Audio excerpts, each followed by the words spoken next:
Hello and welcome yet again to another edition of the Have You Seen podcast. I am your host, Mike Bibbins, on Twitter at Bibbs Corner. And of course, you can follow the show at Have You Seen Pod. I've talked about it a little bit in the past that we wanted to try to bring some different types of content to the pod from time to time. You've seen that now come to fruition already. Of course, I try to do the reviews weekly, bi-weekly, whenever a good movie's out and whenever I can get one of the friends to come along for the ride. But I also now have gone back and done the IMDb Top 100. I've got a lot of classic movies that I have not watched that I need to go back and watch. And we started that list off with Good Will Hunting. I brought Rolo on to do Good Will Hunting with me. It was a lot of fun. So we'll be going down that list to see what the next classic movie is that we're going to be crossing off.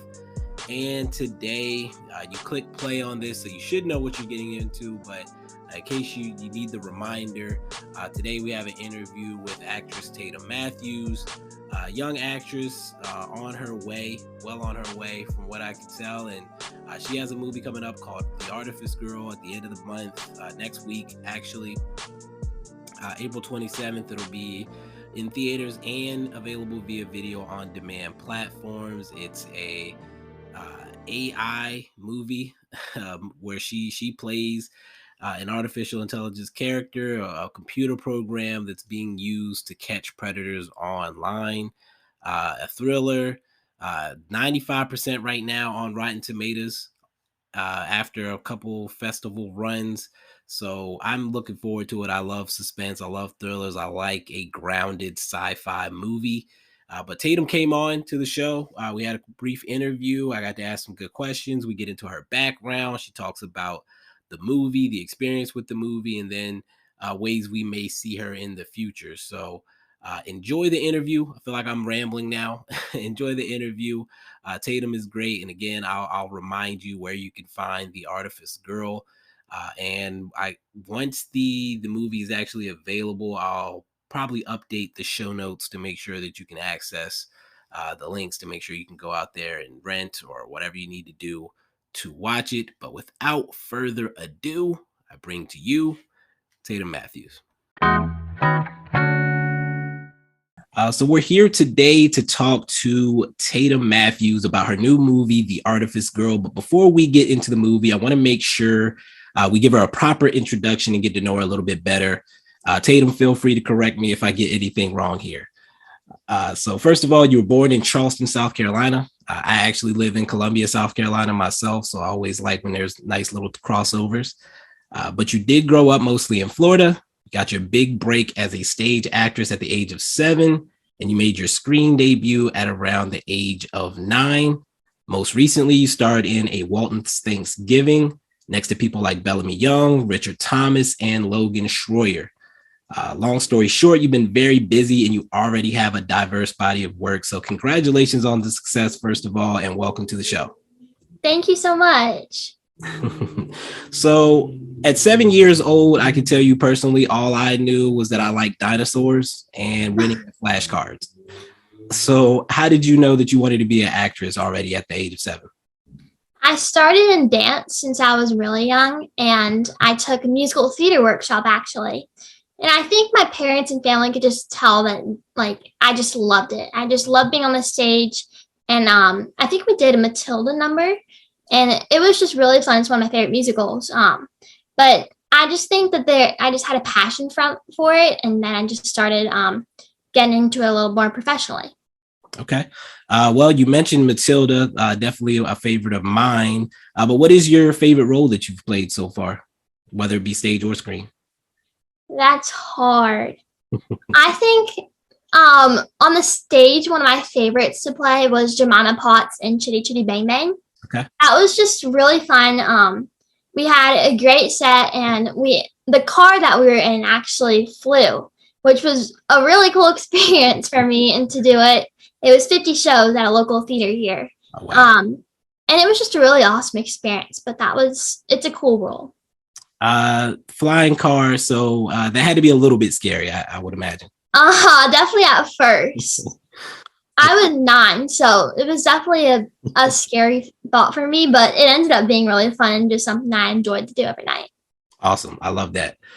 So you were 7 then, or you were 9 then at that role you mentioned. You're about 14 now. Is that correct? Yes. What grade does that put you in? 8th. 8th grade. So you've been acting pretty much the entire time that you've kind of been in school. So it probably feels normal for you, but how do you manage being in school while doing all this acting? My school here is really amazing, and I've been in amazing previous schools as well, who are just really accommodating towards my schedule and if I have to miss a class. So it's been really nice, and I've still been able to audition and get all my filming done that I need to. Awesome. Do you go to just a regular school, or are you in like a private school? No, it's just a regular in person. Okay. How is it like being in class after you come back from, filming movies? Do kids treat you different? They think it's pretty cool. I wouldn't say they treat me like completely different, but they're like, wow, that's cool. And they ask me a lot of questions, but I don't mind talking about it. I think it's kind of fun. So it doesn't really bother me. Awesome. I love that. So now that we've gotten a little bit of your background, let's go ahead and get into the Artifice Girl. So the movie debuted at the Fantasia International Film Festival last year and won the Gold Audience Award for Best International Feature. Film also screened at South by Southwest, and at this time has a 95% rating on Rotten Tomatoes. 18 out of 19 critics who have seen the film said this movie is fresh. How aware are you of the critical success of the movie so far?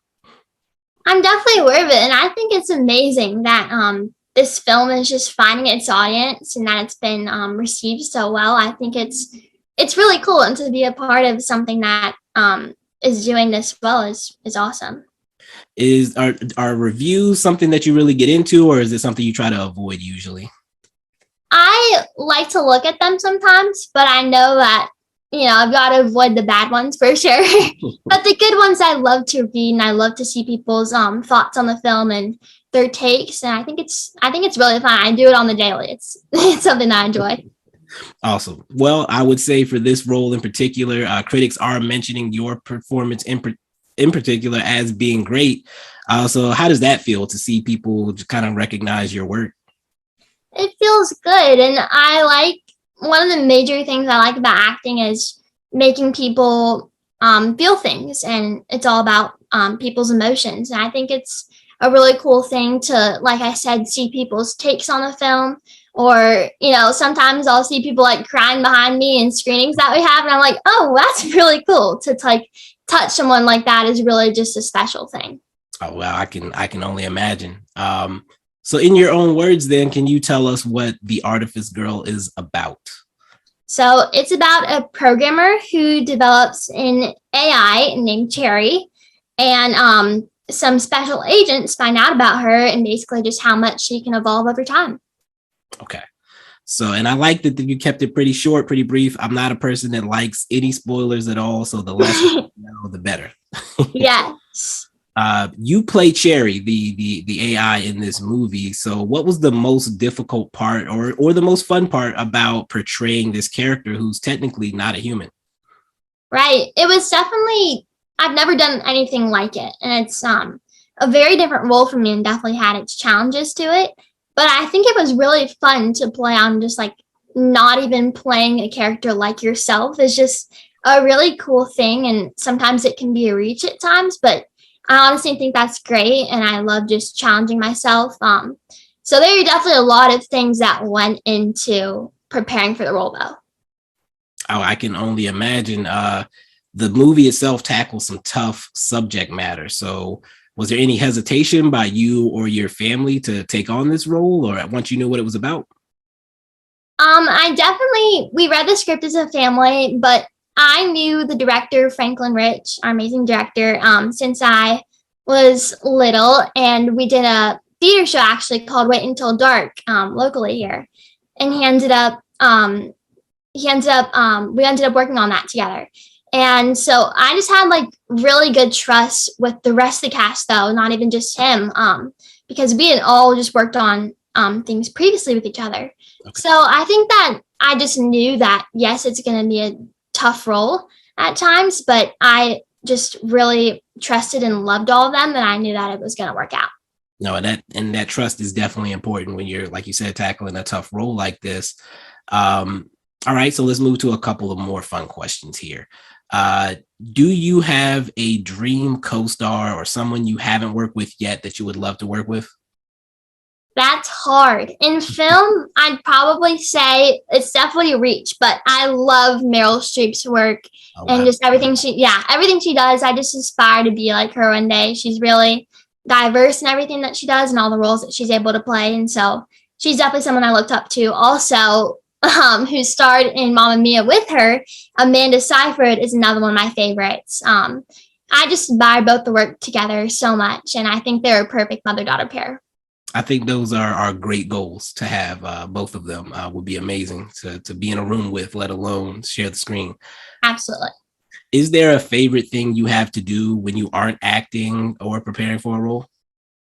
I am big in music and I love to play instruments. So I play the piano, the ukulele, and recently I just started on the guitar. And it's really fun. I started the ukulele in quarantine actually because I was like, well, what else am I going to do? And it's really just a cool instrument. And going to guitar recently was actually a pretty smooth transition, I think, just because when you start out playing ukulele, it's only 4 strings and guitar is 6. But I think that transition is just made easier because some of the chords are kind of similar. So I really enjoy writing songs on there and just playing it in my free time. You said writing songs. So what type of songs are we writing? It really just depends. I have all kinds of different ones that are about myself. And I'll just like have an idea and I'll be like, okay, how do I make this into a song? And maybe like I'll have a certain melody that I want or something. So I've written a couple now, but it's just a really cool thing to like express yourself musically. I think it's really fun. I would have to agree that sounds awesome. Any plans to maybe make music, put out an album or anything like that in the future? I would love to maybe in the future. Taylor Swift is one of my big music idols. So maybe something like that would be fun one day. I'll be on the lookout for that. Before we let you go, can you give the audience one reason why they should watch The Artifice Girl? I think it's just so much suspense to it, but it's a lot about relationships between, in this situation, the creator and the creation. And I think it'll definitely leave you thinking about many, many things. So if you want to be like a little bit of a mind teaser, this is the perfect film for that. And I think it's great for people who love sci-fi or just people who are interested in the relationship-based movie. Okay. And I personally am a fan of suspense and thriller, so I will be checking for this movie. Arrives in theaters and on video on demand April 27th. Tatum, thank you for your time. Thank you so much for having me. No problem. Tatum Matthews, The Artifice Girl, again, April 27th in theaters and on video on demand platforms.